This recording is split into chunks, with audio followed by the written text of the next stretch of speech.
De costumbre, iniciamos nuestra reunión saludando al Pabellón Nacional de Peito.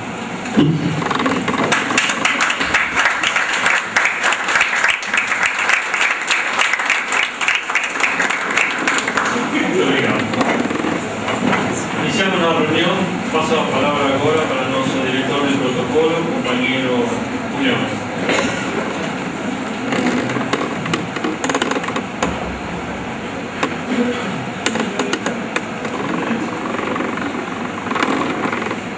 Bom, é com muito prazer que abrimos mais essa reunião, na qual dando continuidade ao programa de abertura das atividades do Rotary Club de Marcel Farol para a comunidade e para o público em geral. Queremos formular agradecimentos iniciais a todos que cooperaram na divulgação desse evento, especialmente ao site Gente da Gente e ao jornalista que colaborou conosco, o Renato Ferraz, não sei se ele está aqui, e todos, enfim, todos que colaboraram. Sejam bem-vindos. Pede meu companheiro Simão que dê uma geral a respeito do que seja o Rotary. O Rotary é uma organização internacional de prestação de serviços, presente em cerca de 216 países. Uma das obras-primas do Rotary, conforme vocês devem ter visto aqui no visual, é uma criança soltando as muletas da erradicação da polio no mundo. De modo que essa é uma reunião especial, através da qual o Rotary Club Marcel Farol busca divulgar suas atividades e fazer com que a comunidade sinta o que a sua presença no meio do trabalho que ele realiza. O Rotary Internacional tem um programa de cerca de 1.200 bolsas de estudo no mundo todo.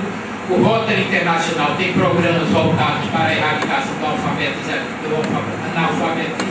tem programas voltados para a erradicação de dependentes químicos, tem programas voltados para recursos hídricos, enfim, um grande número de programas. De modo que temos a satisfação de recebê-los aqui, para nós é uma honra. Se quiser voltar a nos visitar, teremos a satisfação. Voltamos a palavra ao companheiro presidente. Muito obrigado, companheiro Mulheres. E já iniciando nossa palestra de hoje, passo a palavra a nossa companheira Cláudia de Mulheres, que fará essa apresentação. Companheira Cláudia. Boa noite a todos. Apresentar ao professor Raimundo Palmeira, todos já conhecem, né? Ele é advogado criminalista. Eu acho que não preciso ler não, né? Porque todo mundo já conhece, então a gente vai demorar meia hora nisso aqui. E eu pedi um resumo. E ele veio a pedido do Rotary Club de Maceió Farol, porque existem vários outros Rotarys, fazer uma palestra sobre uma coisa assim que ele está muito apto e atuante. São personalidades psicopáticas e tendências ao crime. Professor, eu só peço o seguinte, que o senhor não nos assuste muito, ou para nós não nos contermos, ou para nós não termos medo do nosso vizinho. Muito obrigada.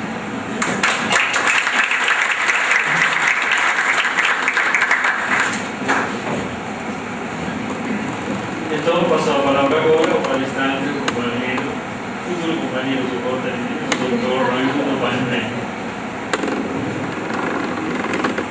Chique presidente da mesa, presidente do Rotary Farol, presidente Silvio, senhores membros da diretoria, membros do Rotary Farol, minha amiga Cláudia de Bulhões, representando também o site Gente da Gente, hoje é uma coluna nada, né? É uma revista eletrônica que está transmitindo direto, né? Agora esse evento. E meus queridos, minhas queridas colegas, advogados, advogadas, alunos, alunas de direito, colegas de psicologia, alguns aqui presentes também, e população em geral de Maceió. O Rotary Club Farol mostra a preocupação com a comunidade, quando abre suas portas à comunidade e convida profissionais para falar sobre temas que ligam de perto ao interesse coletivo. O nosso tema hoje é um tema que nos diz de perto no dia a dia, porque nós vamos ver na nossa abordagem que nós temos a ideia de um antissocial, psicopata, psicopata como vulgarmente é chamado, tecnicamente portador do transtorno da personalidade antissocial, daquele indivíduo mal encarado, truculento, que às vezes não é. Às vezes ele tem uma imagem angelical e é muito pior do que aparenta truculência. A maioria deles, nós vamos ver aqui, não são criminosos, são apenas pessoas más, canalhas, como diz Vicente Garrido. Mas nós vamos começar a abordagem. Há uma preocupação antiga da ciência, no sentido de se procurar constatar a personalidade. Na antiguidade se chamava de alma, hoje se diversifica. Hoje a gente sabe que a personalidade é uma coisa, a mente é outra que a determina e a alma é uma outra coisa. Mas havia uma confusão até o pós-Idade Média. Então, tradicionalmente se buscava constatar a alma do indivíduo, quando em realidade se estava investigando a personalidade dele. Então nós vamos ver com a evolução nas chamadas pseudociências ou ciências ocultas, quiromancia, pseudociências porque não eram exatamente ciências, astrologia, fisionomia, frenologia, isso tudo daria objetivo para uma palestra. Na fisionomia se buscava constatar a personalidade do indivíduo através de seus traços faciais. Chega a ter um grosso influenciado diretamente pela frenologia e pela fisionomia. Os fisionomistas ganham tanta força que no pós-Idade Média chega-se a lavrar o chamado Edito de Valério. E o que era o Edito de Valério? Um conselho pelo magistrado Valério, nobre italiano, para bem julgar. E ele dizia assim: entre dois suspeitos de um crime, condene o mais feio. Isso chega a ganhar força na Itália pós-medieval. Aparece um Lombroso, ainda errando, levado a ele, induzido a ele pela ciência da época, mas que Cesare Lombroso é o criador da criminologia, é o pai da criminologia, quando cria a antropologia criminal, e já é influenciado por Pinel.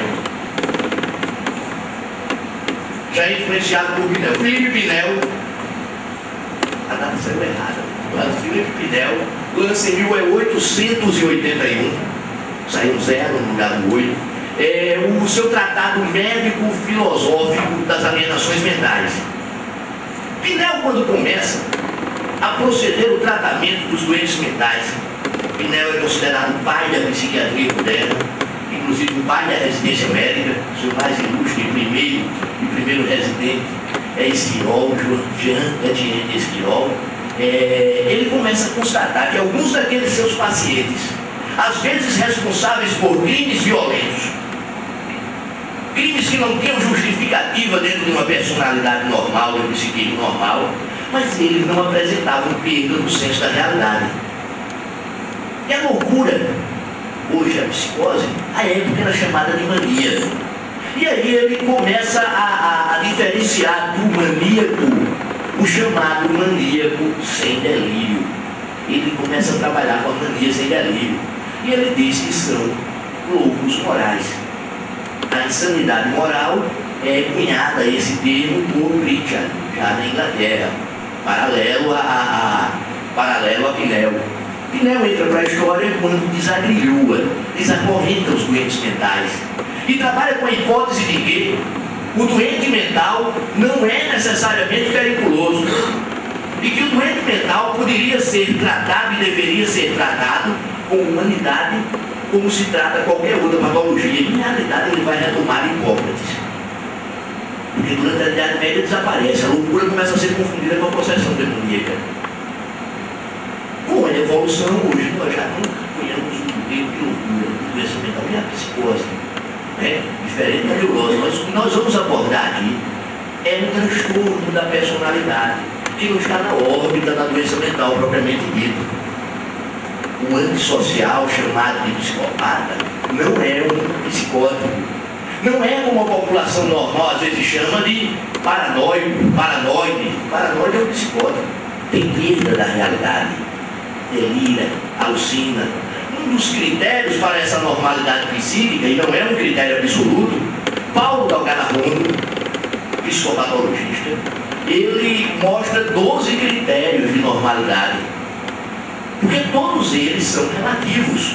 Eu tenho aqui alunos de criminologia, de psicologia jurídica, não falo, eu costumo dar até como exemplo, que não se pode, assim, tão simplesmente trabalhar com o que é normal, anormal. Um dos critérios é o senso da realidade, a concepção da realidade, a percepção, as deficiências na percepção. O psicótico normalmente alucina e ou delira.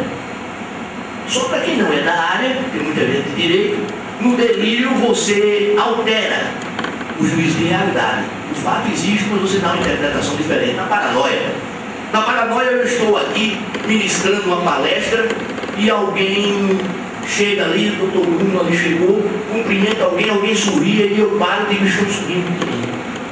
O fato existe, alguém está sorrindo, mas eu sempre interpreto com autorreferência. Aí é paranoia, né? É um delírio de perseguição, um delírio persecutório. O fato existe, eu interpreto diferente. Isso é delírio. E na alucinação? Na alucinação eu percebo objetos que não existem. Mas eu quero só desse introito mostrar aos senhores e senhoras como não é tão simples de se desvendar a questão do pensamento mental, a questão da normalidade para a anormalidade.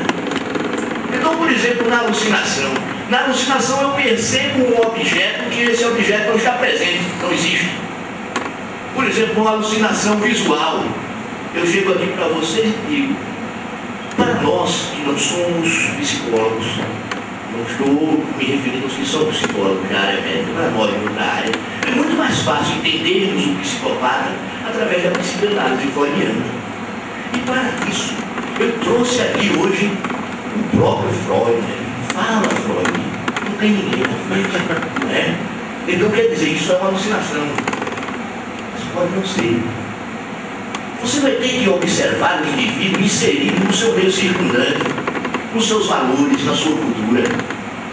O exemplo que eu costumo dar em sala de aula é o seguinte, na questão dessa diferenciação e da consideração do aspecto cultural religioso.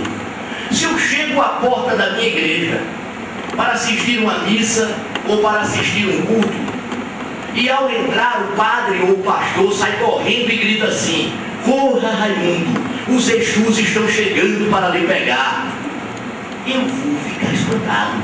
Eu vou dizer logo, o padre não está muito bem, o pastor não está muito bem, mas por quê? Os Exus não fazem parte da norma cultural religiosa onde estamos inseridos ali.